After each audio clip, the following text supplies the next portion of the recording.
आज का जो टॉपिक है हमारा वो वेक्टर अलजेब्रा है, जिसमें आपको मैं कोऑर्डिनेट कन्वर्जन के बारे में बताऊंगा। तो पहला क्वेश्चन जो है वो इसमें आपको रेक्टेंगुलर कंपोनेंट दिया रहेगा। आपसे पूछा जाएगा सिलिंड्रिकल में क्या होगा और स्फेरिकल में क्या होगा। तो क्वेश्चन इसको हम पढ़ ले। The rectangular coordinate at point P are x equal to 2, y equal to 6, z equal to -4। तो जो गिवन है हमारा एक पॉइंट P है ना, जिसका कोऑर्डिनेट दे दिया है आपका x equal to 2, y equal to 6, z equal to -4 है ना। तो आपसे पूछ रहा है आपका एम क्या है। पहला क्वेश्चन आपसे पूछ रहा है क्या कि सिलिंड्रिकल कोऑर्डिनेट क्या होगा, मतलब रो क्या होगा, फाई क्या होगा और जेड क्या होगा। ओके। दूसरा क्वेश्चन आपसे पूछ रहा है स्फेरिकल कोऑर्डिनेट, मतलब आर का वैल्यू क्या होगा, थीटा का वैल्यू क्या होगा और फाई का वैल्यू क्या होगा।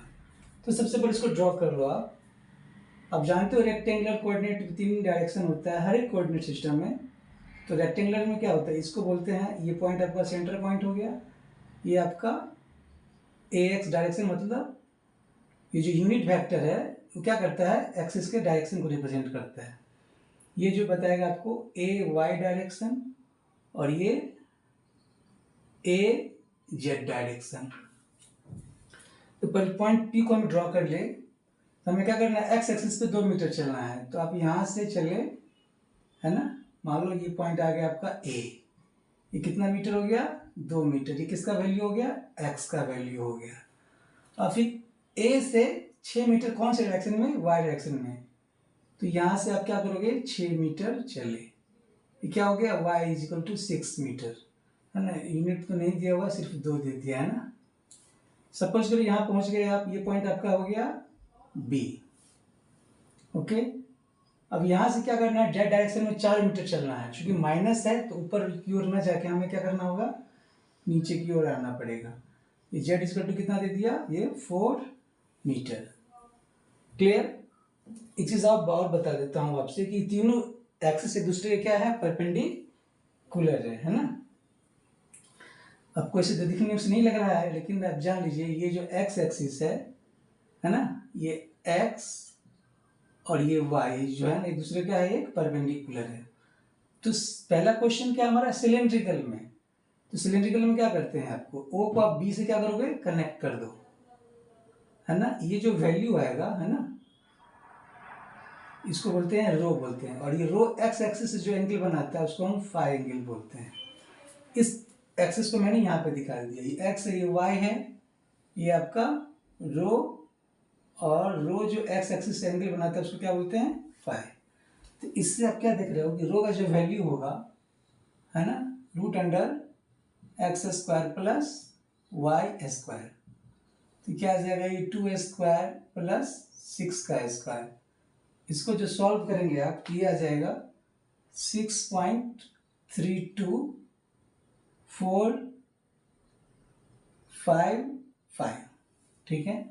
फाई क्या होगा, अब जानते हो टेन फाई इजिकल टू क्या होगा, इसमें perpendicular by y by x, मतलब क्या हो जाएगा, ये वाई कितना है 6, एक्स कितना है 2, मतलब 3।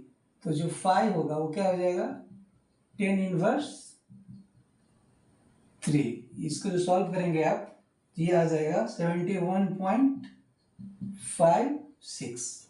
क्लियर है ना। तो ये जो रो का जो वैल्यू आएगा 6.32455, और ये एंगल क्या बनाएगा एक्स एक्सिस से 71.56 डिग्री।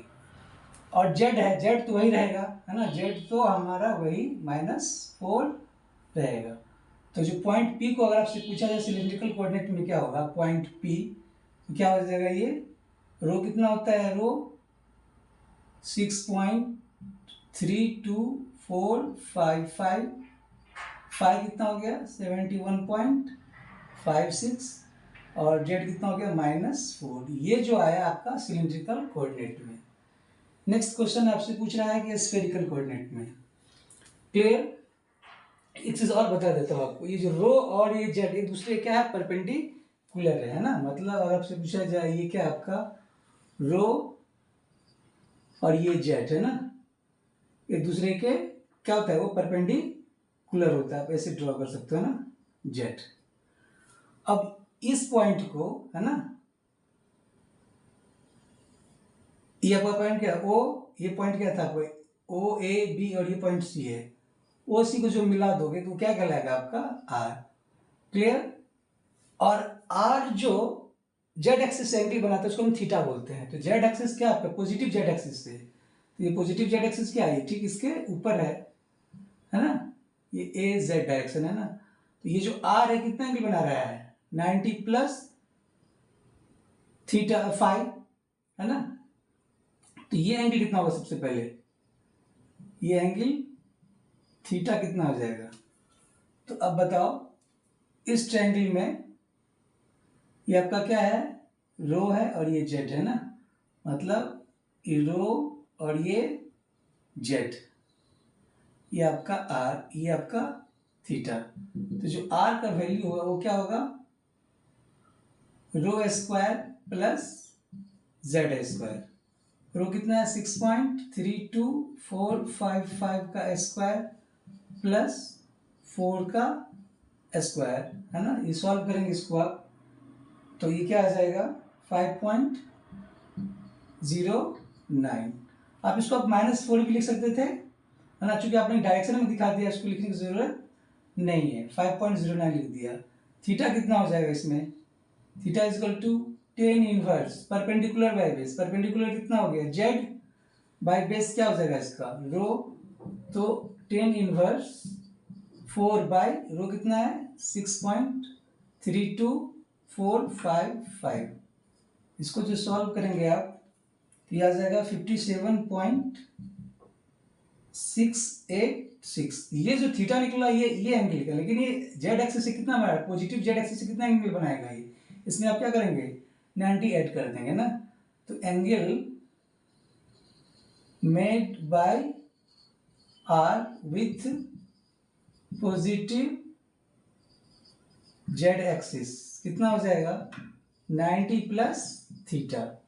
तो 90 प्लस कितना होगा 57.86, मतलब ये सॉल्व करेंगे आप 57.686, ये आ जाएगा सॉल्व करके 147.686। तो सिलेंड्रिकल और फाई का वैल्यू तो वही रहेगा, फाई का जो वैल्यू होगा जो सिलेंड्रिकल में था कितना था फाई का वैल्यू 71.56 डिग्री है ना। तो अगर आपसे पूछा जाए पॉइंट पी को स्फेरिकल कोऑर्डिनेट में लिखने के लिए तो कैसे लिखोगे, पी पहले आर होता है, आर कितना हो गया 5.09, थीटा उसके बाद थीटा कितना हो जाएगा 147.686 और 5 होता है उसके बाद 71.56। क्लियर ना।